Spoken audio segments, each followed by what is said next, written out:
السلام علیکم دوستو، زوم ان کے ایک اور ایڈیشن کے ساتھ آپ کی خدمت میں حاضر ہیں۔ آج کا ہمارا موضوع ہے تحریک طالبان پاکستان کے ساتھ حکومت پاکستان کی بات چیت۔ ابتدا میں اس کو مذاکرات کہا گیا، بعد میں اس کو بات چیت کا ابتدائی بات چیت کا نام دیا گیا، یعنی پری ڈائلاگ۔ اور اس حوالے سے جو تنقید ہو رہی تھی حکومت پہ مختلف فرقوں سے، اس کو تھوڑا سا ڈائلیوٹ کرنے کی کوشش کی گئی، یہ کہہ کر کہ یہ مذاکرات نہیں بلکہ بات چیت ہے۔ اس حوالے سے وفاقی پارلیمان میں نیشنل سیکیورٹی کمیٹی کا اجلاس بھی ہوا، جس میں سیاستدانوں نے، جو ارکان پارلیمنٹ تھے اور سیکیورٹی اسٹیبلشمنٹ کے جو چیدہ لوگ تھے بشمول ISI اور فوج کے سربراہ کی، انہوں نے شرکت کی اور یہ طے کیا گیا کہ ان مذاکرات یا بات چیت کو بالکل آئین پاکستان کے تحت کیا جائے گا۔ اس میں پارلیمان اس کی نگرانی کرے گی اور کسی بھی بنیادی جو ریڈ لائنز ہیں اس پہ سمجھوتا نہیں کیا جائے گا۔ اب بڑی چہ گویاں ہوئیں اس حوالے سے کہ آخر مذاکرات کس بنیاد پہ ہو رہے ہیں۔ چند بنیادی سوالات اس میں اٹھ رہے ہیں کہ یہ مذاکرات کس بنیاد پہ ہو رہے ہیں۔ ایک طرف حکومت پاکستان واضح کر چکی ہے کہ تمام تر بات چیت آئین پاکستان کے دائرہ کار میں ہوگی، اور اس کا مطلب یہ ہے کہ تحریک طالبان پاکستان تشدد کا راستہ ختم کر کے، چھوڑ کے، ہتھیار پھینک کے اور قومی دھارے میں شامل ہوگی، اور یہی ایک بنیادی شرط ہے۔ اس کے علاوہ حکومت پاکستان نے یہ بھی اعلان کر رکھا ہے کہ سابقہ فاٹا یعنی فیڈرلی ایڈمنسٹریڈ ٹرائبل ایریاز اب ماضی کا حصہ بن چکے ہیں۔ وہ اب باقاعدہ 7 ضلع ہیں خیبر پختونخوا کے۔ نہ تو ان کی اس حیثیت کو چھیڑا جائے گا اور نہ ہی وہاں سے مسلح افواج کو نکالا جائے گا۔ لیکن دوسری طرف نور ولی محسود، جو کہ تحریک طالبان پاکستان کے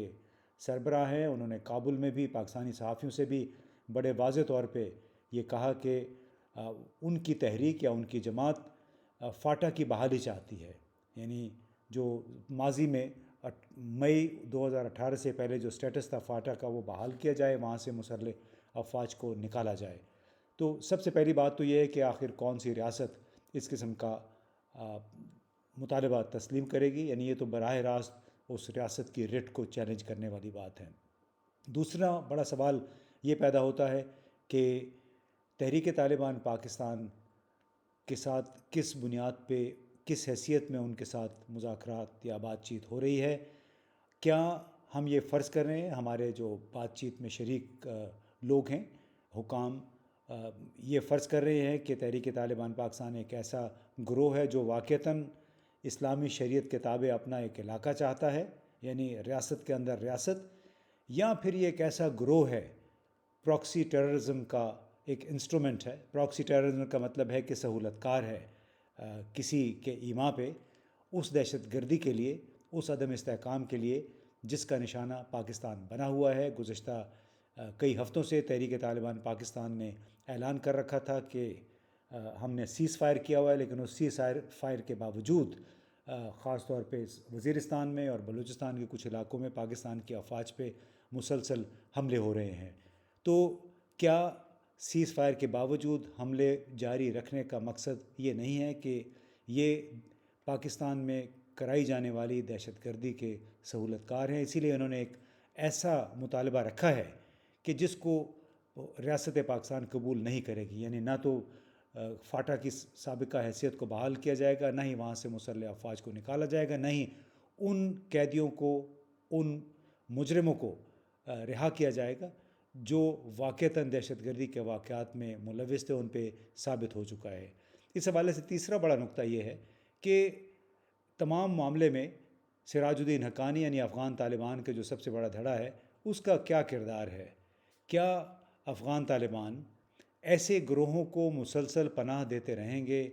ایسے گروہوں کے خلاف ایکشن سے گریزاں رہیں گے جو ریاست پاکستان کے لیے مسلسل خطرہ بنے ہوئے ہیں، یہاں پہ عدم استحکام اور دہشت گردی کے ایک ذریعہ ہیں؟ صرف یہی نہیں، افغانستان میں ETIM East Turkestan Islamic Movement, وہ چین کے لیے خطرہ ہے، ان کے لیے دہشت گرد گروہ ہے۔ اسلامک موومنٹ ازبکستان، وہ وسطی ایشیائی ریاستوں اور روس کے لیے ایک خطرہ ہے، اس کے علاوہ پھر داعش ہے، پھر احرار الہند ہے، پھر القاعدہ ہے۔ یہ تمام گروہ دراصل ٹیررزم کے، دہشت گردی کے فرنچائزز ہیں۔ جس طرح مختلف موبائل کمپنیاں اپنے فرنچائز دے دیتی ہیں مختلف لوگوں کو، تو لگتا ہے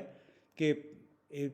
چین، پاکستان، روس، وسطی ایشیا، ایران کے خلاف جو دہشت گردی ہوتی ہے اس کے لیے بھی یہ فرنچائزز کھڑے کر دیے گئے ہیں، کچھ بلوچ گروہ بھی اس میں شامل ہیں۔ تو سب سے بڑا سوال جو بنتا ہے یا چیلنج بنتا ہے پاکستانی حکام کے لیے وہ یہ ہے کہ کیا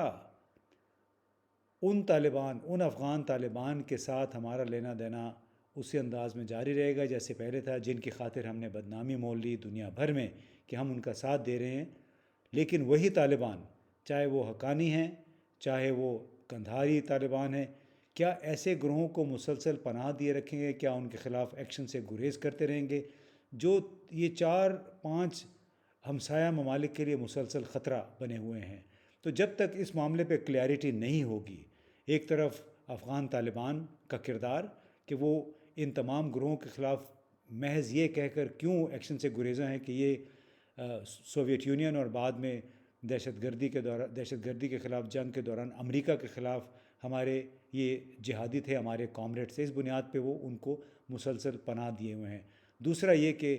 کیا تحریک طالبان پاکستان واقعتاً ایک اسلامی ریاست چاہتی ہے، یا پھر یہ پاکستان میں اور ان کے دوسرے ساتھی دوسرے علاقوں میں دہشت گردی کا ایک انسٹرومنٹ ہیں، مسلسل